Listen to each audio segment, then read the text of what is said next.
기술과 혁신 독자 여러분 안녕하세요. 저는 서울대학교에서 경제학 박사학위를 취득하고 현대경제연구원과 한국산업기술진흥원을 거쳐서 현재 과학기술정책연구원에서 선임연구위원으로 근무하고 있는 홍성민입니다. 지난 20여 년간 과학기술 인력 정책으로 주로 연구를 해왔고요. 그것만 할 줄 아는 사람입니다.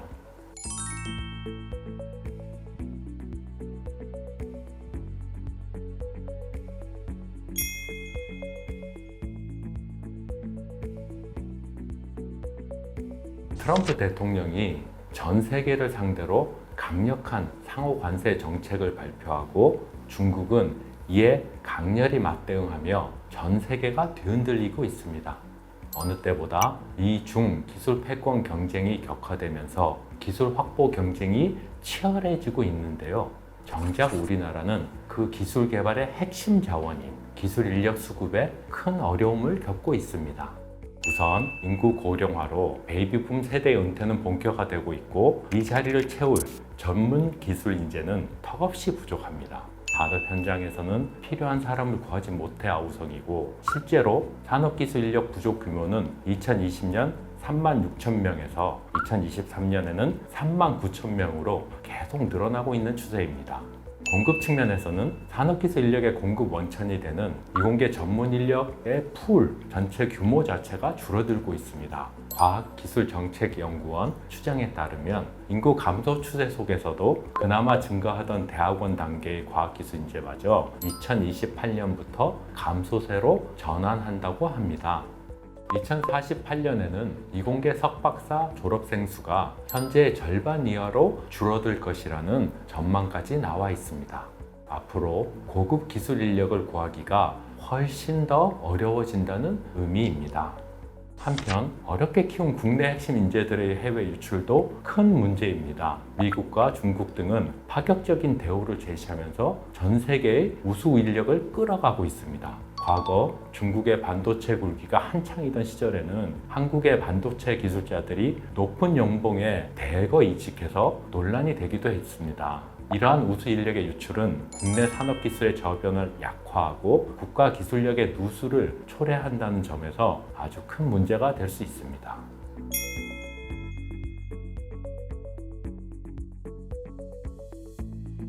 현재 인력 문제는 공급 중심 정책으로 해소하기에는 어렵습니다. 2000년대 초반에는 이공계를 기피하는 현상이 논란이 됐죠. 그래서 정부가 이공계 지원 특별법을 마련해 공급 중심 정책으로 대응한 바가 있습니다. 하지만 지금 우리가 겪고 있는 인구 감소의 충격은 그때의 이공계 기피 현상과는 아주 큰 차이가 있죠. 당시에는 이공계 학생의 상대적인 숫자가 줄어드는 문제였다면 지금은 전체 대학생이나 대학원생의 수, 즉 절대적인 규모 자체가 줄어드는 문제이기 때문입니다. 다시 말해 이공계 대학이나 대학원에 진학하는 조건을 아무리 좋게 만들어도 앞으로는 늘어날 수 있는 학생 수에 분명한 한계가 생기게 되었습니다.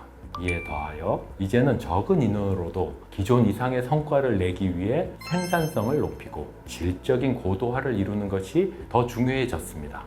물론 과학기술은 늘 수월성을 강조해왔죠. 그래서 더 우수한 인재를 유치하고 또 이들이 잘 성장할 수 있도록 토대를 만들어주는 것은 계속해서 중요했던 과제입니다. 하지만 이제는 우수 인재가 될 후보군 자체가 줄어들고 있어서 그중 일부만을 잘 양성하는 것만으로는 충분하지 않다는 점을 사회 모두가 인식해야 합니다. 그래서 더 많은 인재가 성장할 수 있는 기반, 다시 말해 인재의 성장을 더 효과적으로 지원하는 시스템을 갖추는 것이 핵심적인 대책이 되었습니다. 이제는 과학기술 인재 정책도 단순히 대학이나 대학원에 어떻게 더 많은 학생을 유치할 것인가에 초점을 맞출 것이 아니라 일단 확보된 인재들을 어떻게 효과적으로 성장시키고 지원할 것인가에 중점을 둬야 한다고 생각합니다. 여기에 한 가지 더 고려할 점이 있습니다. 바로 임금 수준이나 좋은 일자리로의 취업에 굉장히 민감할 수밖에 없는 미래 세대의 성향입니다. 이를 고려하면 우수한 산업기술 인재를 확보하기 위해서는 단순히 이공계 대학원으로 미래 세대를 유인하는 것만으로는 부족합니다. 이들에게 더 나은 비전을 제시하거나 계속해서 성장해 나갈 수 있다는 가능성을 높여주는 전략이 필요한 것입니다. 결국 더 좋은 산업기술 분야의 일자리와 연구 생태계를 조성해서 우수 인재들이 스스로 찾아오게끔 그렇게 만드는 전략이 너무나 절실한 시대입니다.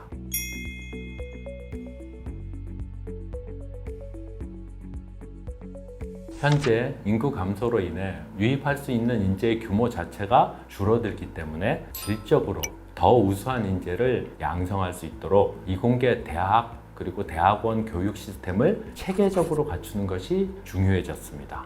과거에는 대학이나 대학원 연구실에서 교수 개인의 책임하에 인재가 양성되는 경향이 되게 강한 것이 우리나라의 특징이었습니다. 하지만 이제는 대학이 체계적으로 연구자의 성장을 위해 투자하고 대학에서 쌓은 지식을 연구자들이 현장에 바로 접목할 수 있도록 기업도 함께 해야 할 필요성이 높습니다.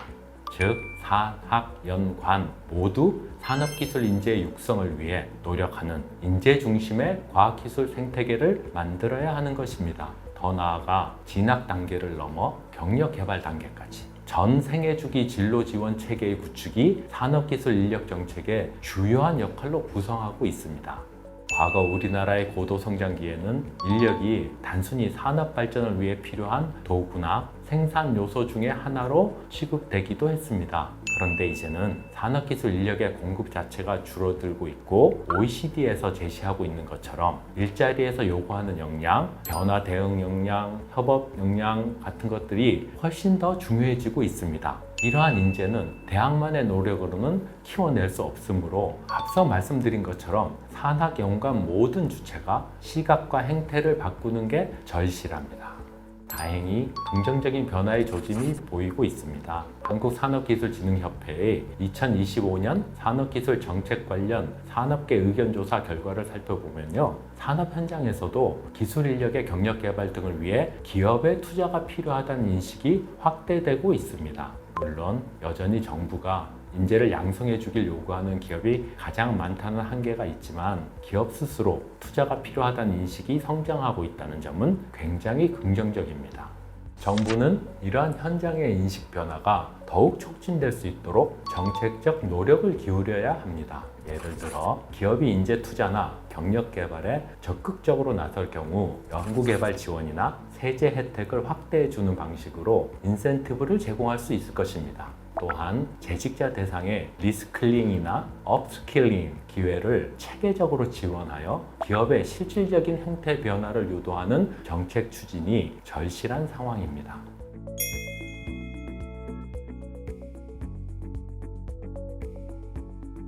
결국 국내 산업기술 인력을 지키고 해외 우수 인재를 끌어들이기 위해서는 일자리의 매력도를 높이는 것이 최선입니다. 국내 인재들이 해외로 나가는 이유 중 큰 부분이 열악한 워크앤라이프의 밸런스와 상대적으로 낮은 보상이 차지하고 있기 때문입니다.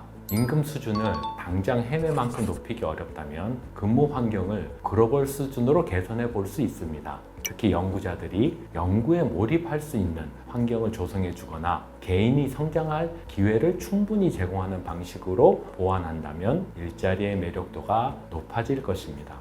보스턴 컨설팅 그룹이 제시한 AI 인재 확보를 위한 종합 전략도 참고할 만합니다. 먼저 어떠한 역량을 갖춘 인재가 필요한지를 명확히 파악하고 최고의 인재를 유인하는 한편 유치한 인재를 성장시키고 이들이 최고의 전문가로서 역량을 발휘할 수 있도록 제대로 대우한다는 전략입니다. 물론 산학연관이 모두 인재 중심적 시각으로 전환하고 협력하는 것은 어렵겠지만 이와 같은 인재 중심의 종합 전략이 국가 차원에서 필요한 그런 시대가 온 것입니다.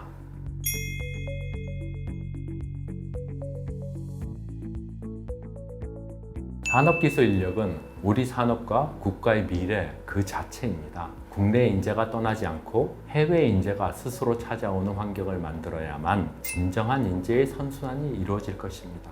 이것이 지속 가능한 산업기술 인재 생태계의 핵심 요소입니다.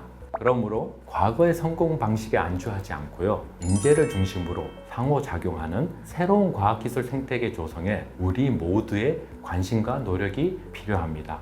특히 과학기술 현장에 계신 연구자, 기업인 여러분들의 적극적인 참여와 변화가 중요합니다. 대한민국의 기술혁신과 성장할 미래를 위해서 함께 힘을 모아주시기 바랍니다. 감사합니다.